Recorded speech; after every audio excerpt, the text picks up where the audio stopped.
Hello and welcome back. I'm Night Sky Jeff.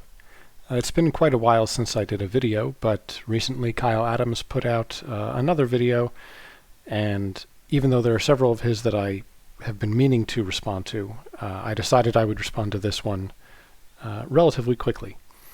So this video from Kyle is only a few days old, and it begins by looking at the lighted portion of the moon at night, but he soon changes to looking at the direction that he sees the sun shortly after sunrise from his location on Earth.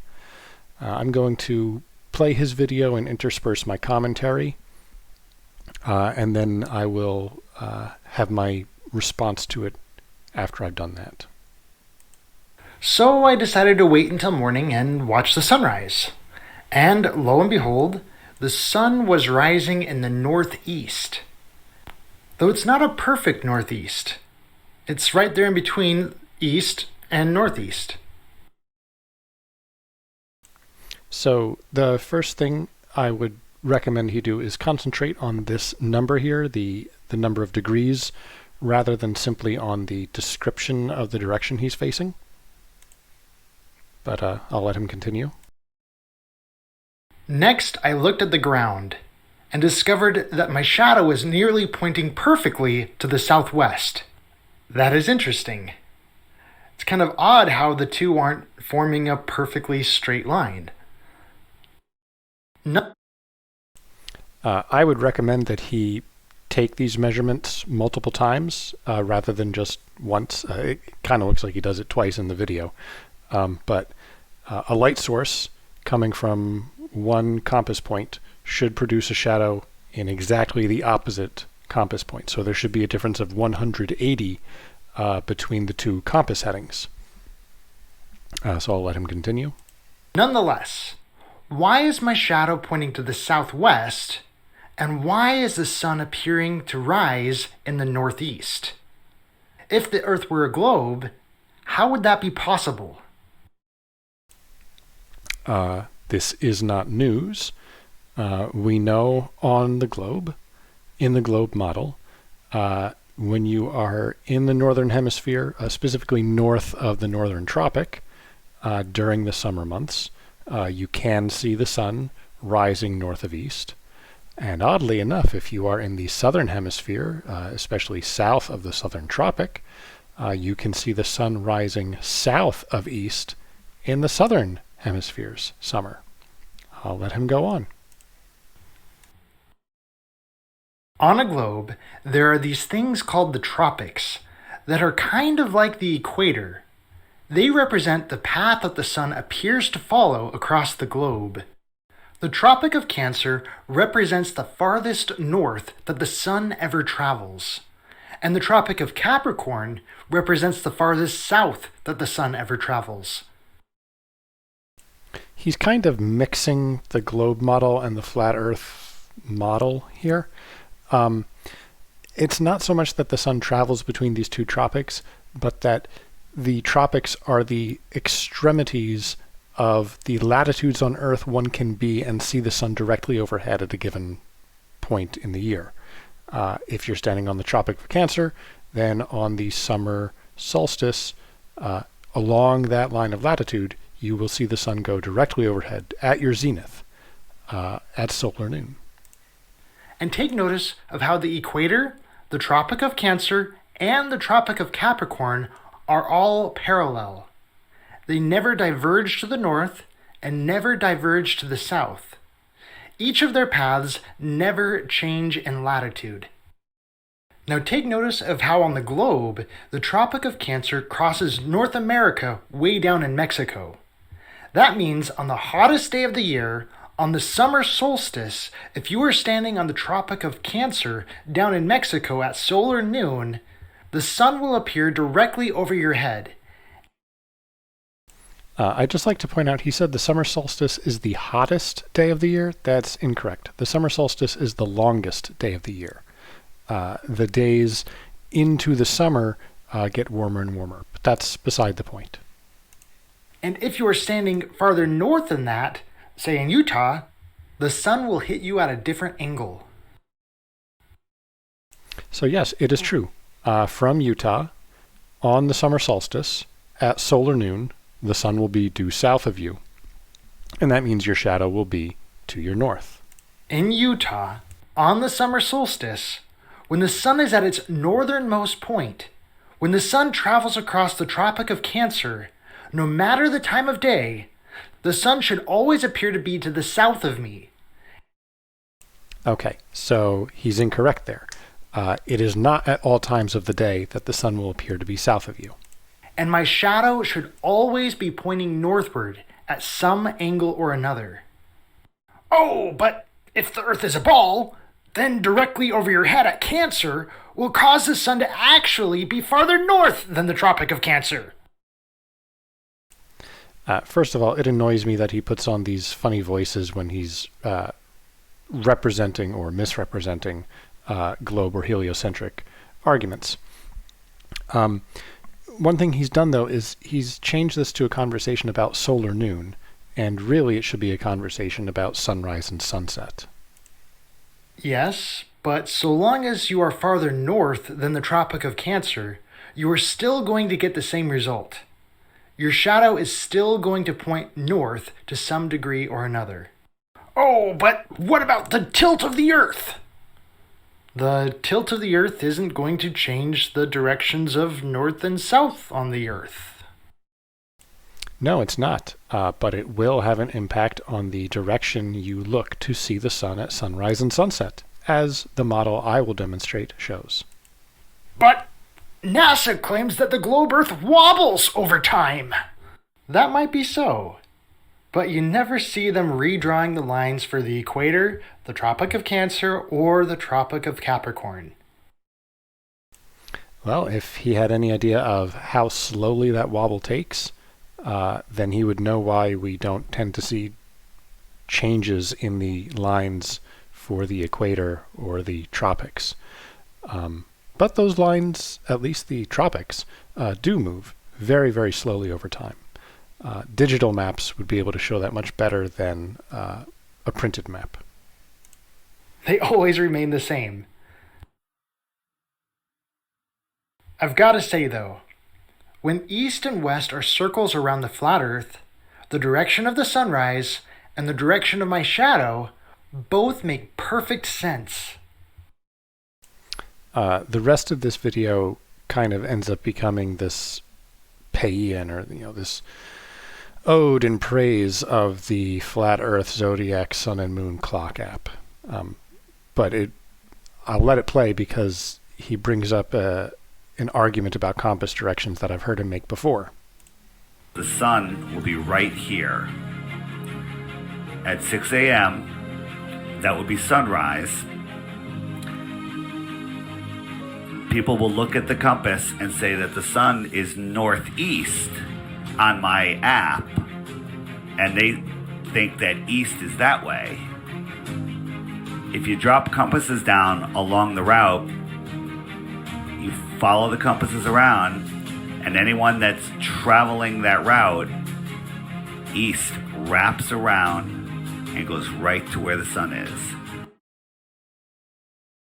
So you can see that he's making the argument that east and west on a flat Earth are curved directions and not straight directions. First of all, notice that he has the sun on the equator, and for the sake of this discussion, the sun should be on one of the tropics.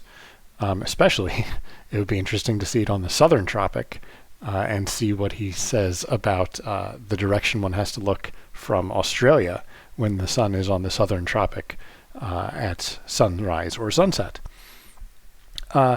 Other point to bring up is that he only talks about east and west being these circular directions. He doesn't explain what you do to figure out which direction northeast or northwest is. East is always a circle around the magnetic center. West is the other direction. And this is one of the many reasons that I believe that the Earth is flat. All right. So Hopefully in this video I can disavow him of this notion, and I can get him to accept that this is not a reason to believe the Earth is flat.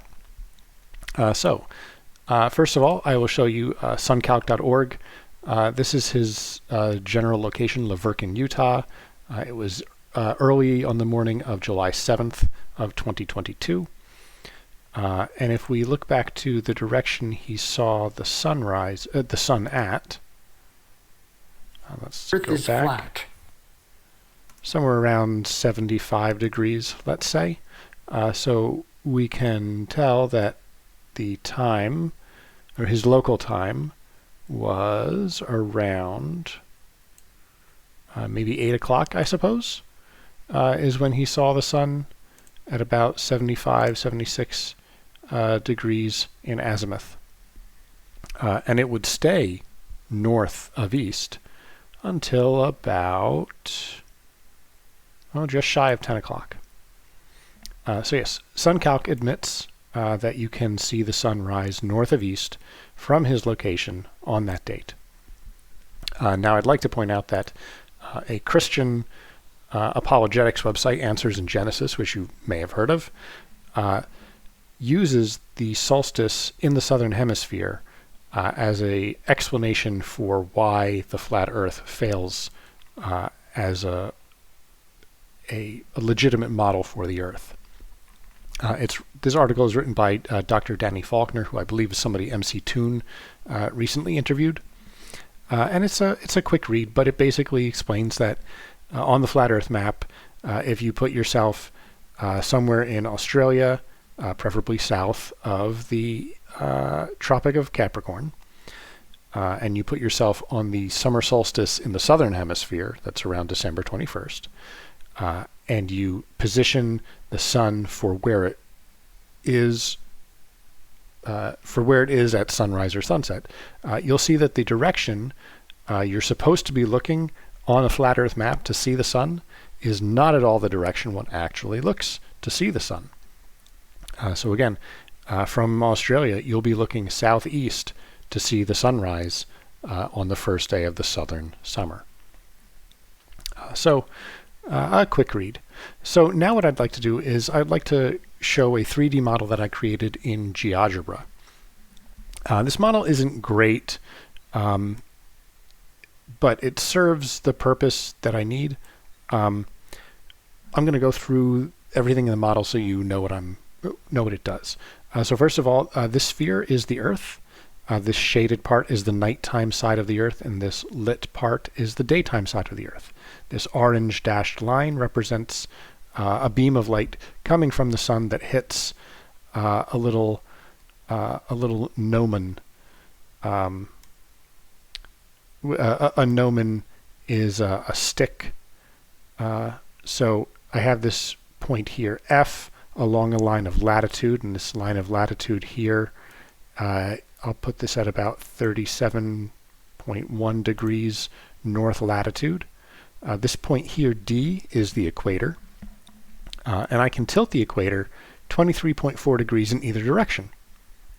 And this represents, for example, the first day of summer in the northern hemisphere, and this represents the first day of winter in the northern hemisphere.